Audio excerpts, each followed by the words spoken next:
প্রিয় দর্শক, জানিয়ে দেব আমাদের হাতে থাকা সর্বশেষ আপডেট আন্তর্জাতিক বাংলা খবর। চ্যানেলটি সাবস্ক্রাইব করে আমাদের সাথেই থাকুন। 15 বছরের মধ্যে মিশরের সঙ্গে যুদ্ধ হবে ইসরায়েলের, ক্ষমতা দখল করবে মুসলিম ব্রাদারহুড। ইরান ও তার আঞ্চলিক মিত্রদের দুর্বল করার পর সুন্নি মুসলিম রাষ্ট্রগুলোই ইসরায়েলের পরবর্তী কৌশলগত চ্যালেঞ্জ হয়ে দাঁড়াবে বলে দাবি করেছেন এক শীর্ষস্থানীয় জায়নবাদী অধিকারকর্মী। তার পূর্বাভাস, 15 বছরের মধ্যে মিশরের সঙ্গে যুদ্ধ হবে ইসরায়েলের। জেরুজালেমে অনুষ্ঠিত Jewish News Syndicate International Policy সামিটে এই মন্তব্য করেন আমিয়াদ কোহেন নামের এই অধিকারকর্মী। ইসরায়েলের জাতীয়তাবাদী শিবিরের অন্যতম শীর্ষ নেতা এবং হারুত সেন্টারের প্রধান নির্বাহী কোহেনের মতে, মিশর ও তুরস্ক দীর্ঘমেয়াদে ইসরায়েল এবং পশ্চিমা বিশ্বের জন্য বড় হুমকি। সম্মেলনে অংশ নেওয়া অতিথিদের উদ্দেশ্যে কোহেন বলেন, এখন থেকে 15 বছর পর মিশরের সঙ্গে ইসরায়েলের যুদ্ধ হবে। এই বক্তব্যের সপক্ষে যুক্তি দিয়ে কোহেন পূর্বাভাস দেন, শেষ পর্যন্ত মুসলিম ব্রাদারহুডই মিশরের ক্ষমতা দখল করবে। ইরান ও তার কথিত প্রতিরোধে রক্ষ বা অ্যাক্সিস অফ রেজিস্ট্যান্সের সঙ্গে সংঘাতের পর ইসরায়েলের দীর্ঘমেয়াদী কৌশলগত অবস্থান নিয়ে আলোচনাকালে কোহেন এই মন্তব্য করেন। তার মতে, ইসরায়েলের নজর এখন শিয়া শক্তির দিক থেকে সরিয়ে সুন্নি রাজনৈতিক দলগুলোর দিকে দেওয়া উচিত। কোহেন বারবার মুসলিম ইসলামপন্থী আন্দোলন মুসলিম ব্রাদারহুডকে একটি বৈশ্বিক হুমকি হিসেবে চিত্রিত করেন। আন্দোলনটি মার্কিন যুক্তরাষ্ট্রের জন্য 1 নম্বর হুমকি দাবি করে তিনি সতর্ক করেন, তারা ফ্লোরিডা ও টেক্সাস মতো অঙ্গরাজ্যগুলোতেও প্রভাব বিস্তারের চেষ্টা করছে। মুসলিম রাজনীতিবিদ জোহরান মামদানির নিউ ইয়র্কের মেয়র নির্বাচনে জয়ের প্রসঙ্গ টেনে কোহেন দাবি করেন, এই জয়ের ফলে নিউ ইয়র্ক ইতিমধ্যে মুসলিম ব্রাদারহুডের নিয়ন্ত্রণে চলে গেছে। তুর্কি পররাষ্ট্রমন্ত্রী হাকান ফিদানের সাম্প্রতিক কিছু মন্তব্য উদ্ধৃত করে তুরস্ককেও একটি উদীয়মান হুমকি হিসেবে চিহ্নিত করেছেন আমিয়াদ কোহেন। তার দাবি, তুরস্ক এখন আধিপত্য বিস্তার করছে।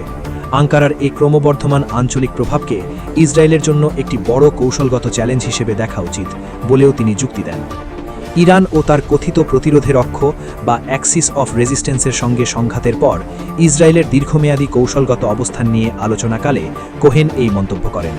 তার মতে, ইসরায়েলের নজর এখন শিয়া শক্তির দিক থেকে সরিয়ে সুন্নি রাজনৈতিক দলগুলোর দিকে দেওয়া উচিত।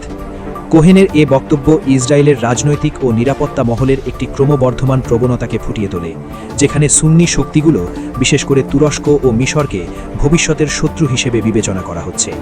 মার্কিন যুক্তরাষ্ট্রে ইসরায়েলি গুপ্তচর্যি বিষয়ে মামলার দণ্ডিত আসামি জনাথান পোলার্ডও গত মাসে সতর্ক করেন, ইরান দুর্বল হওয়ার পর তুরস্ক ও মিশর ইসরায়েলের পরবর্তী লক্ষ্যবস্তু হতে পারে। পোলার্ড যুক্তি দেন, ইসরায়েলের প্রধান কৌশলগত হুমকি হিসেবে তেহরানকে জায়গা নিচ্ছে আঙ্কারা।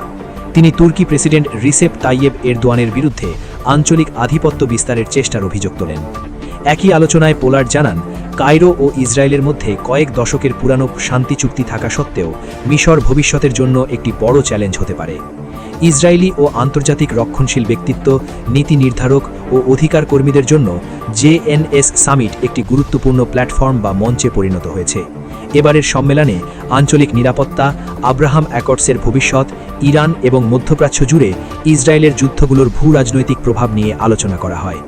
মুসলিম রাজনীতিবিদ জোহরান মামদানির নিউ ইয়র্কের মেয়র নির্বাচনে জয়ের প্রসঙ্গ টেনে কোহেন দাবি করেন, এই জয়ের ফলে নিউ ইয়র্ক ইতিমধ্যে মুসলিম ব্রাদারহুডের নিয়ন্ত্রণে চলে গেছে। ইসরায়েল ও মিশর 1979 সালে একটি শান্তি চুক্তি স্বাক্ষর করে এবং কয়েক দশক ধরে তাদের মধ্যে নিরাপত্তা সহযোগিতা বজায় রয়েছে। অন্যদিকে গাজা, জেরুজালেম এবং সামগ্রিক আঞ্চলিক সমস্যা নিয়ে উত্তেজনার কারণে ইসরায়েল ও তুরস্কের মধ্যে সম্পর্ক ওঠানামা চলছে। কোহেন জোর দিয়ে বলেন, ইসরায়েলকে এমন একটি ভবিষ্যতের জন্য প্রস্তুতি নিতে হবে যেখানে দেশটির প্রধান চ্যালেঞ্জ শিয়াদের কাছ থেকে নয়, বরং সুন্নি রাজনৈতিক শক্তি ও আঞ্চলিক রাষ্ট্রগুলোর কাছ থেকে আসবে। কোহেন বলেন, ইসরায়েলকে শক্তিশালী হতে হবে, মার্কিন যুক্তরাষ্ট্রকেও শক্তিশালী হতে হবে, কিন্তু দুর্ভাগ্যজনকভাবে মার্কিন যুক্তরাষ্ট্র এখন দুর্বল। এদিকে হরমুজ প্রণালী তেহরানের নিয়ন্ত্রণে থাকবে বলছে ইরান। যুক্তরাষ্ট্র ও ইসরায়েলের সঙ্গে যুদ্ধ অবসানের আলোচনার পর ইরানের প্রধান আলোচক মোহাম্মদ বাগের গালিবাফ বলেছেন, কৌশলগতভাবে গুরুত্বপূর্ণ হরমুজ প্রণালী এখন থেকে তেহরান পরিচালনা করবে। আজ মঙ্গলবার ইরানের রাষ্ট্রীয় সংবাদ মাধ্যম এই তথ্য জানিয়েছে। মধ্যপ্রাচ্য জুড়ে ছড়িয়ে পড়া এই সংঘাত বন্ধের লক্ষ্যে সুইজারল্যান্ডে গত রোববার দুই পক্ষের মধ্যে প্রথম দফার বৈঠক শুরু হয়।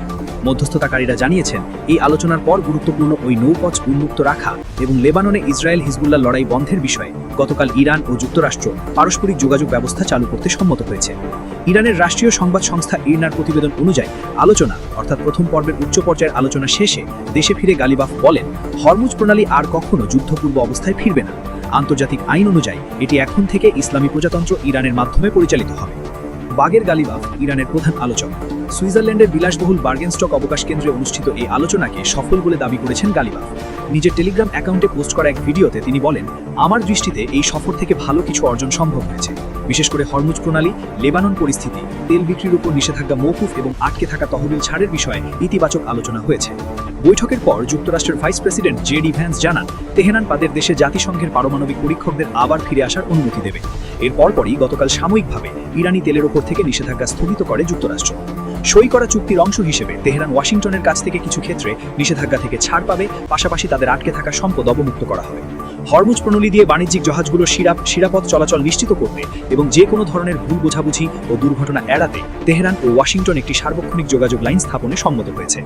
ভিডিওতে গালিবাফ আরও বলেন, অবশ্য আমরা মনে করি এটি কাজের একেবারেই শুরু, আমাদের এই প্রচেষ্টা অব্যাহত রাখতে হবে। ইরানের রাষ্ট্রীয় গণমাধ্যম জানিয়েছে, গালিবাফ ওমানেও একটি সংক্ষিপ্ত যাত্রা বিরতি করেন। ওমান হরমুজ প্রণালীর অপর পারে অবস্থিত।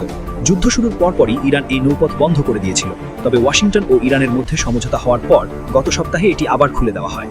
কিন্তু লেবাননে অব্যাহত ইসরায়েলি হামলার জবাবে গত শনিবার তেহরান আবারও প্রণালীটি বন্ধ ঘোষণা করে। কাতার ও পাকিস্তানের মধ্যস্থতাকারীদের তথ্য অনুযায়ী এরপর থেকে বাণিজ্যিক জাহাজগুলোর নিরাপদ চলাচল নিশ্চিত করতে এবং যে কোনো ধরনের ভুল বোঝাবুঝি ও দুর্ঘটনা এড়াতে তেহরান ও ওয়াশিংটন একটি সার্বক্ষণিক যোগাযোগ লাইন স্থাপনে সম্মত হয়েছে। জাহাজ চলাচল মনিটরিং করা সংস্থাগুলোর মতে, যুদ্ধ বন্ধের বিষয়ে যুক্তরাষ্ট্র ও ইরানের মধ্যে সমঝোতা হওয়ার চুক্তি হওয়ার পর গতকাল হরমুজ প্রণালী দিয়ে আগের চেয়ে দ্রুত গতিতে বাণিজ্যিক জাহাজ চলাচল শুরু হয়েছে। সবশেষ জানিয়ে দেব, ফিলিপাইনে স্কুলে বন্দুক হামলায় হতাহত 10 শিক্ষার্থী। ফিলিপাইনের মধ্যাঞ্চলে একটি স্কুলে বন্দুক হামলার ঘটনায় অন্তত 3 শিক্ষার্থী নিহত হয়েছে। এছাড়া আরও 7 জন আহত হয়েছে। সোমবার 22 জুন সকালে দেশটির লেইতে প্রদেশের তাকলোবান শহরে ঘটনা ঘটে। বার্তা সংস্থা এএফপি এ তথ্য জানিয়েছে। পুলিশের লেফটেন্যান্ট ইভালিন দিয়াজ জানান, 15 এবং 14 বছর বয়সী 2 শিক্ষার্থী স্কুলের ভেতরে অ্যালোপাথারি গুলি চালায়। এতে শিক্ষার্থীদের মধ্যে আতঙ্ক ছড়িয়ে পড়ে। স্থানীয় সময় সকাল 9টার দিকে লেইতে প্রদেশের তাকলোবান শহরের সান হোসে ন্যাশনাল হাই স্কুলে ঘটনা ঘটে। সামাজিক যোগাযোগ মাধ্যমে ছড়িয়ে পড়া একটি ভিডিওতে দেখা যায়, গুলির শব্দে আতঙ্কিত শিক্ষার্থীরা শ্রেণীকক্ষের ভেতরে আশ্রয় নিচ্ছে। এই সময় তাদের কান্না ও চিৎকার শোনা যায়। ঘটনার পর অভিযুক্ত 2 কিশোরকে গ্রেফতার করা হয়েছে। তাদের জিজ্ঞাসাবাদ চলছে বলে জানিয়েছে পুলিশ। ইভালিন দিয়াজ বলেন, প্রাথমিকভাবে ধারণা করা হচ্ছে সহপাঠীদের দ্বারা নির্যাতন বা বুলিংয়ের শিকার হওয়ার কারণেই তারা এই ঘটনা ঘটিয়ে থাকতে পারেন, তবে বিষয়টি এখনও নিশ্চিত হওয়া যায়নি। তিনি আরও জানান, হামলায় ব্যবহৃত অস্ত্রগুলো কিভাবে সংগ্রহ করা হয়েছে এবং কিভাবে স্কুলের ভেতরে আনা হয়েছে তা খতিয়ে দেখা হচ্ছে। অস্ত্রগুলো জব্দের প্রক্রিয়াও চলছে।